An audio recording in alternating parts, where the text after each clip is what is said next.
Hi friends, welcome back to సుబానస్ family stories. So Bigg Boss అయితే రీసెంట్గా ఒక ప్రోమోని అయితే రిలీజ్ చేసింది. అండ్ టుడే ప్రోమో వచ్చేసి చాలా రసవత్తరంగా సాగుతుందని చెప్పుకోవచ్చు. ఈ తమ్నేలో చూసినట్లయితే పృథ్వీ అండ్ అవినాష్ మధ్య చిన్న వార్ అండ్ ఫైట్ లాగా జరిగింది. సో అవినాష్ వర్క్ విషయంలో ఇన్వాల్వ్ అవుతాను, సో పర్సనల్ విషయంలో నేను ఇన్వాల్వ్ కానంటూ చెప్పుకుంటూ వస్తాడు. నువ్వేం గేమ్ ఆడుతున్నావు అని పృథ్వీ అంటాడు అవినాష్ని. బట్ అవినాష్, నేను ఎంటర్టైన్మెంట్ చూస్తున్నా కదా అంటే, ఎంటర్టైన్మెంట్ షో కాదు కదా ఇది అని అంటాడు.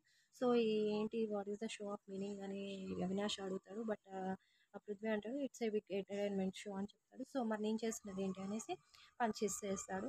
సో ఇది అనమాట పృథ్వీకి అండ్ అవినాష్కి మధ్య వార్ అండ్ ఫైట్ లాగా జరిగింది. సో గౌతమ్ అండ్ నబిల్ విషయానికి వచ్చేస్తే మన నామినేషన్ భాగంగా వీకెండ్స్లో గౌతమ్ ఉండి వైల్డ్ కార్డ్స్ని పంపించాలన్న ఉద్దేశం నాకు నచ్చలేదు. ఇలా వైల్డ్ కార్డ్లో వచ్చిన వాళ్ళనే తోసేయాలని చూస్తున్నారు, గ్రూప్స్ అవి రిలీజ్ అయ్యేసి అని అంటారు.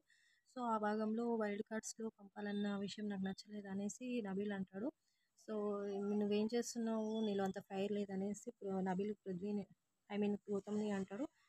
సో నా ఫోన్లో ఎంత ఫైర్ ఉందో నేను చూపిస్తాను. 12 వీక్స్ నుంచి ఉన్న నువ్వేం చేయలేవు అండ్ మెగా చెఫ్గా రాలేకపోయావు, నేను 8 వారాల నుంచి వచ్చాను. So I'm getting very strong and అని చెప్పుకుంటూ వస్తాడు గౌతమ్. సో వారన్ ఫైట్ లాగా గౌతమ్ మాట్లాడుతున్న ప్రతి ఒక్క విషయము చర్చనీయాంశం అయిపోయింది. Nabeel is getting worst day by day అనేసి కామెంట్స్ వినిపిస్తున్నాయి.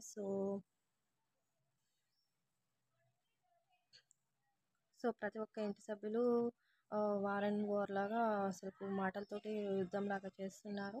ఐ హోప్ మీకు వీడియో నచ్చినట్లయితే లైక్ చేయండి, షేర్ చేయండి, కామెంట్ చేయండి. మరిన్ని మంచి మంచి వీడియోస్ కోసం మన ఛానల్ని సబ్స్క్రైబ్ చేయండి. సో నా ఛానల్కి వెళ్ళేసి ఇంకా మంచి మంచి వీడియోస్ ఉన్నాయి, ఒకసారి చెక్ చేయండి. So stock market and share markets వాటి గురించి కూడా నేను క్లియర్గా వీడియో అయితే చేశాను. ఇంట్రెస్ట్ ఉన్న వాళ్ళు ఒక్కసారి చెక్అవుట్ చేయండి. ఓకేనా, ఇలానే మోటివేట్ చేయండి, సపోర్ట్ చేయండి. మన channel 5K subscribers plus subscribers అయితే అయ్యారు. చాలా థ్యాంక్స్ అండి. ఇలానే నన్ను మోటివేట్ చేయండి అండ్ సపోర్ట్ చేయండి. మరో మంచి వీడియోతో మీ ముందుకు వస్తాను, అప్డేట్స్ ఇస్తుంటాను. Thank you.